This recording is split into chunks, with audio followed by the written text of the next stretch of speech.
started our journey at the Batang Sadong Bridge, known as the entry point of the coastal road network. We learned about a new Batang Sadong Bridge, which is being built next to the old one.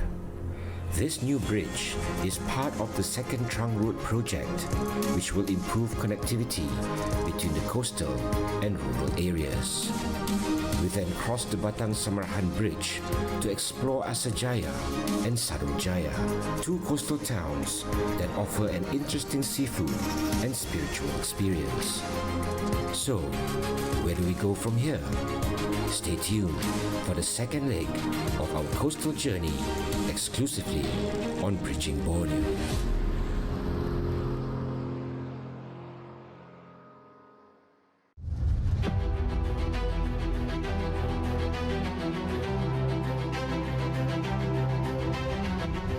The Batang Sadong is a major waterway in the Samarahan division of Sarawak, serving as a vital socio-economic artery for local communities. It is approximately 72 kilometers long and crucial for transport, agriculture, fisheries, and local livelihoods across many villages. Historically ferry dependent, it is now landmarked by the Batang Sadong Bridge, spanning 1.48 kilometers long, making it the longest river crossing bridge in Sarawak back in 2016. Pembinaan jambatan Batang Sadong memudahkan konektiviti dari kawasan Sadong Jaya pergi ke seberang. Ianya juga continuation daripada pembinaan jambatan Batang Samarahan dan juga perancangan untuk masa depan pada masa itu untuk menghubungkan kawasan kostal. Jambatan Batang Sadong merupakan pencetus untuk ilham terhadap Coastal Road Network. Dengan adanya Batang Sadong Bridge, kita sudah bermula dengan cerita permulaan Coastal Road Network. Jadi ini amat memudahkan konektiviti juga daripada Sadong Jaya ke Sebangan dan juga ke Sebuyau. Jadi ianya merupakan part and parcel of Coastal Road Network.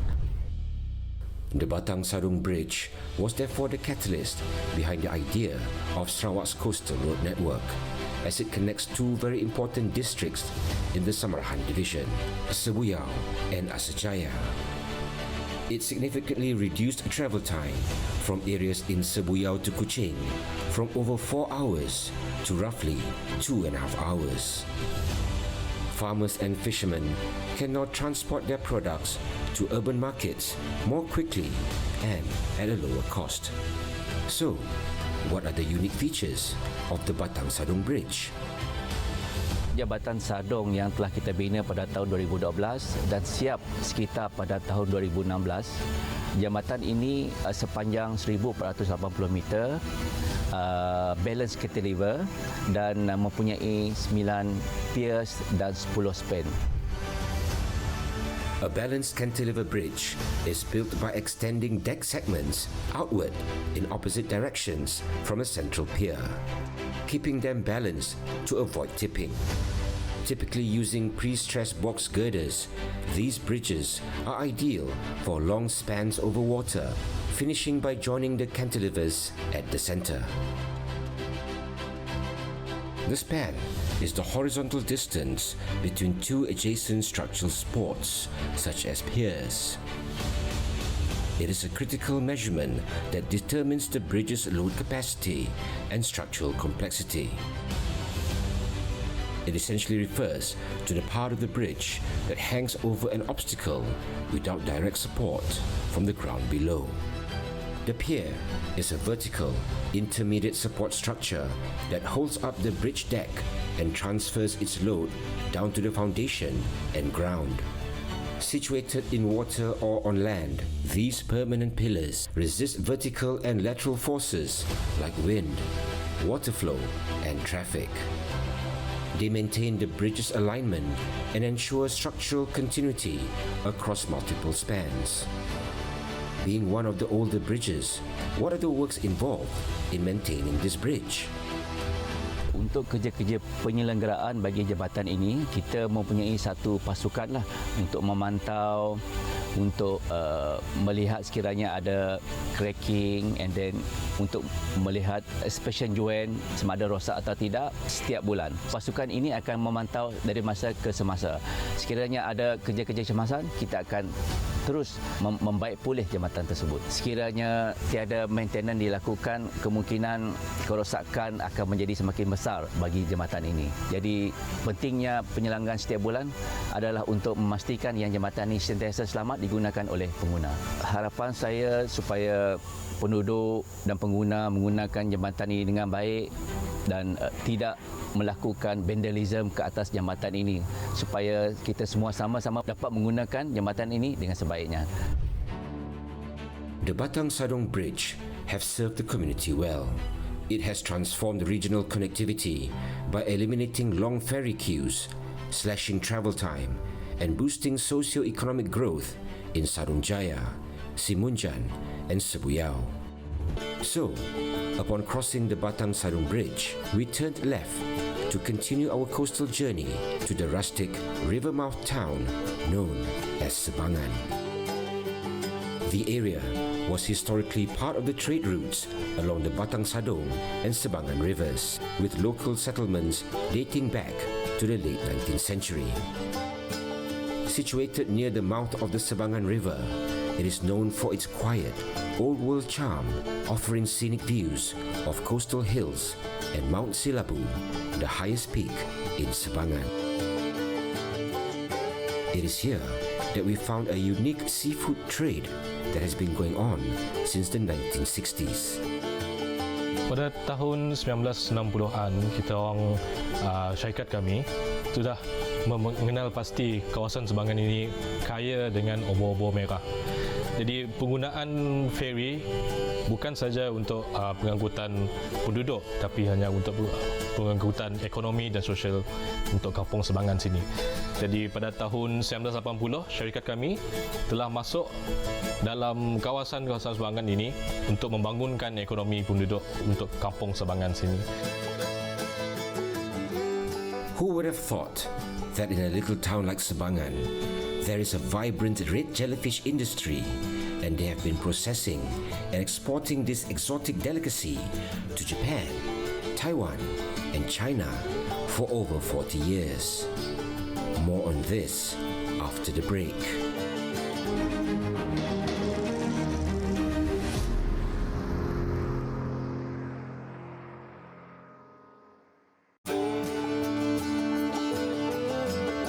Before the break, we discovered an exciting venture in Kampung Sebangan that has evolved from a small-scale village activity into a robust export operation that has sustained the local economy for decades.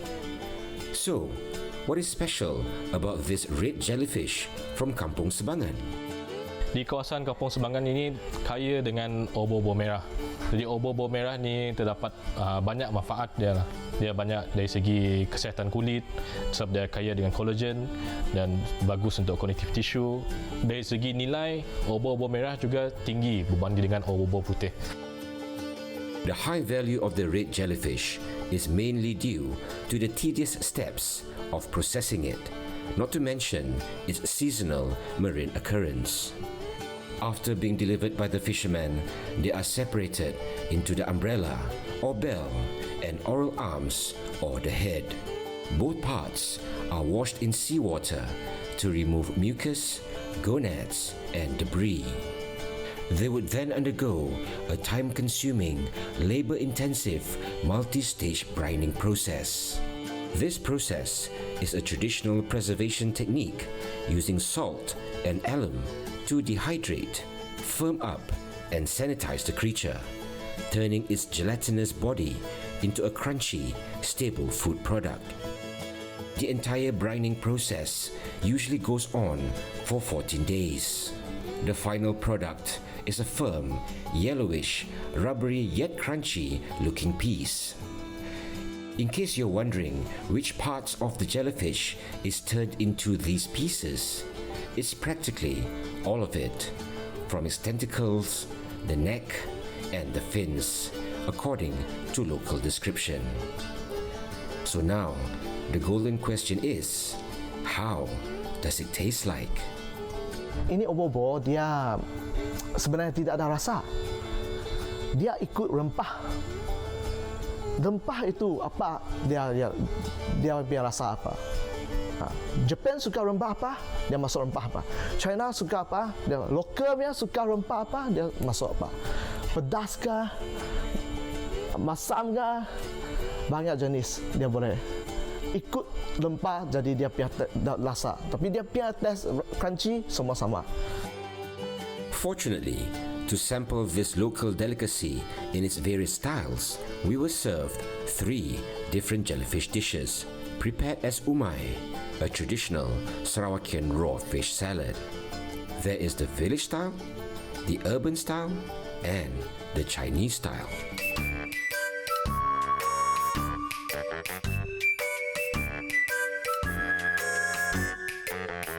Well, let's do this. Dia memang satu dish atau satu hidangan yang dia mengenyangkan. Ya. Maknanya kalau kita orang Melayu cakap you ratah aja ni pun okey. Wah, Ya. panjang. Ui.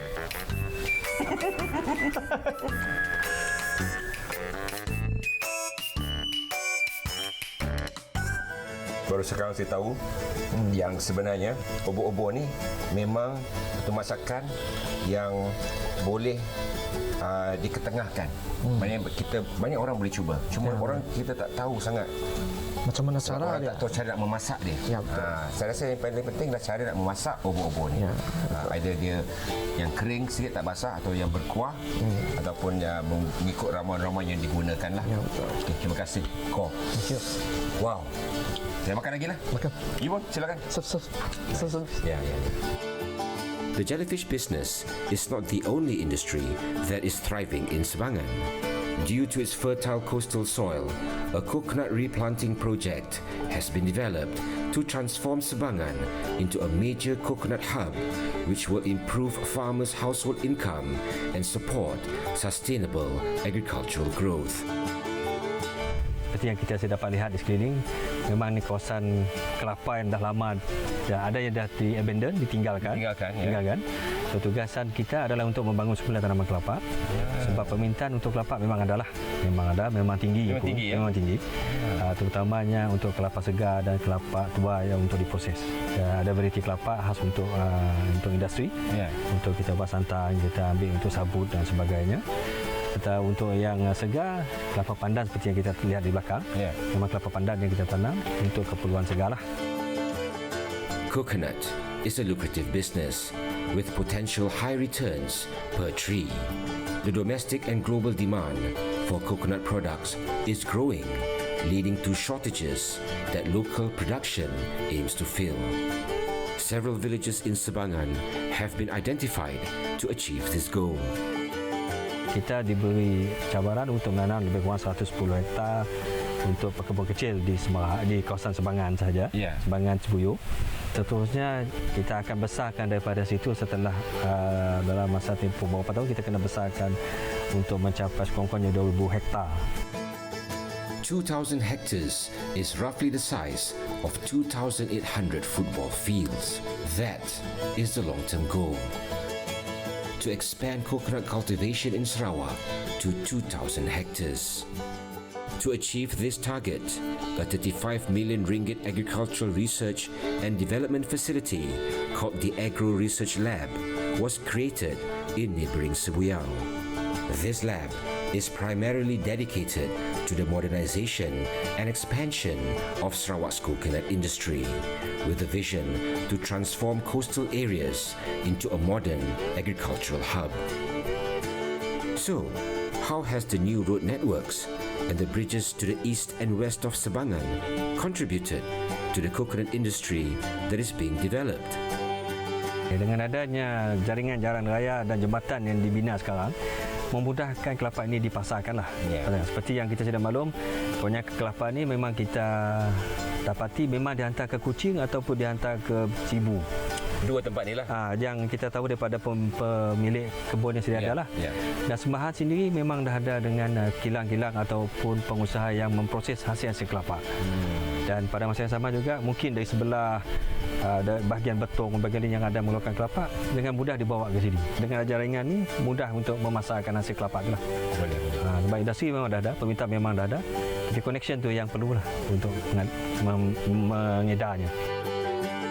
Distribution is a key element in any business venture. Seamless connectivity from the production fields and factories to the big exporting hubs is crucial to transform the coastal economy. In this respect, the Batang Sadong Bridge and the new Batang Lupa Bridge are the connectors that have enabled the jellyfish and coconut industries of Sebangan to serve as key economic drivers for the coastal community.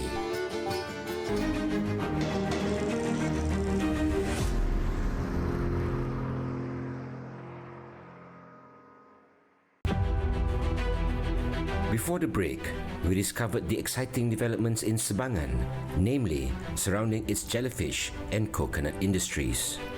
Continuing our journey, we head to the famous coastal town, well known for its abundant seafood, none other than Sebuyau.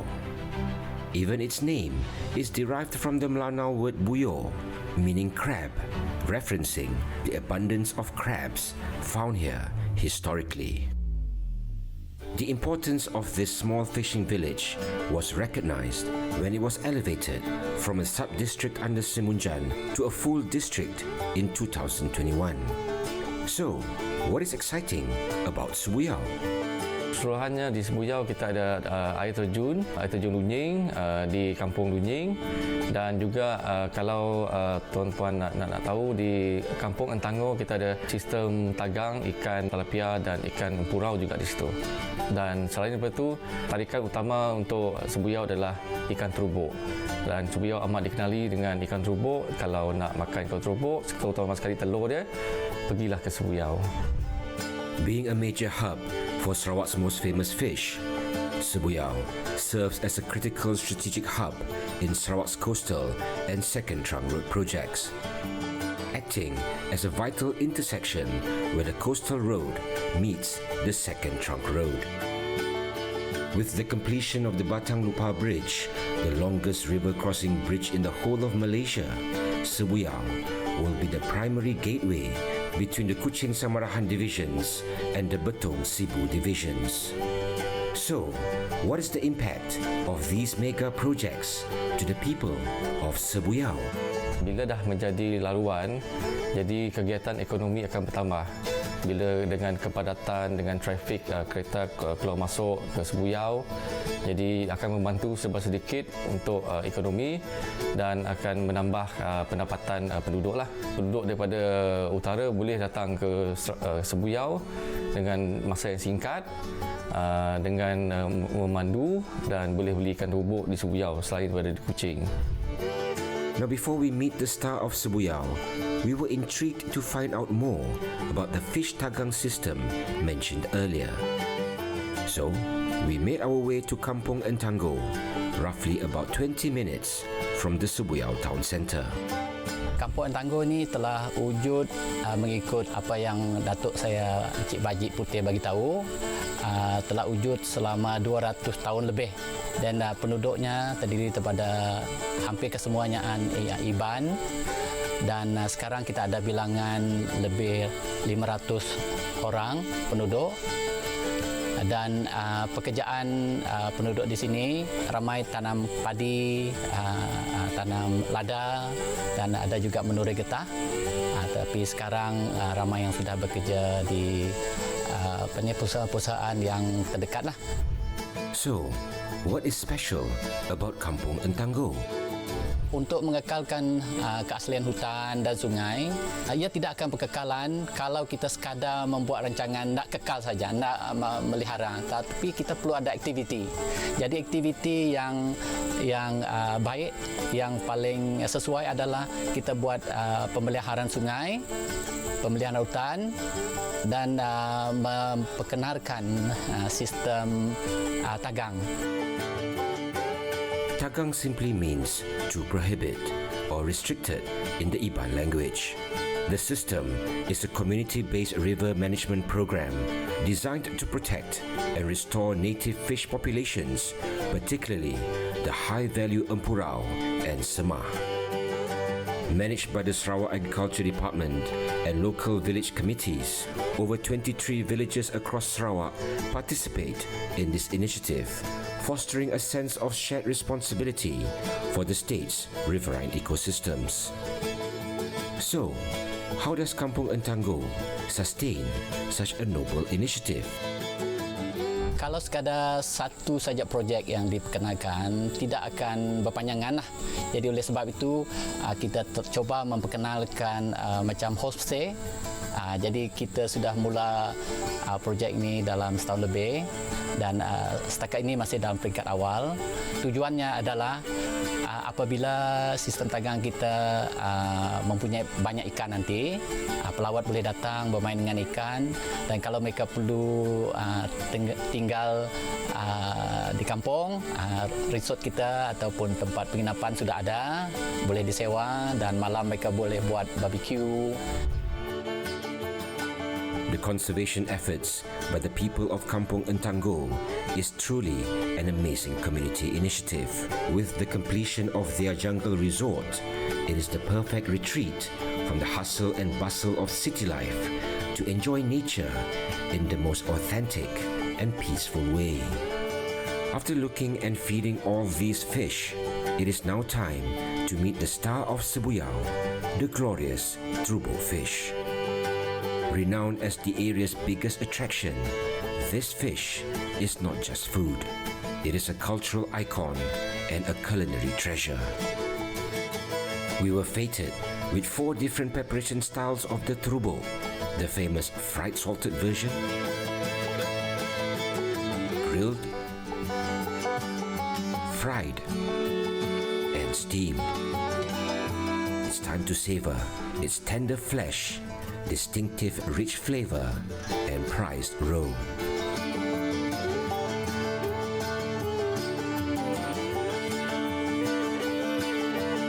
Sekarang ni pasaran ni memang lokal dan terhad lah. Cuma sekarang ni kita berharapkan dengan adanya jambatan dan jalan raya yang bagus sekarang ni, ini akan membantu kita mempromosikan ikan ni lebih luas lagi lah. The coastal areas of Sebangan and Sebuyau are undergoing a massive transformation. The bridges of Batang Sadong and Batang Lupa have improved connectivity like never before, making our coastal journey a truly memorable one. Onwards to the next destination, exclusively on Bridging Borneo.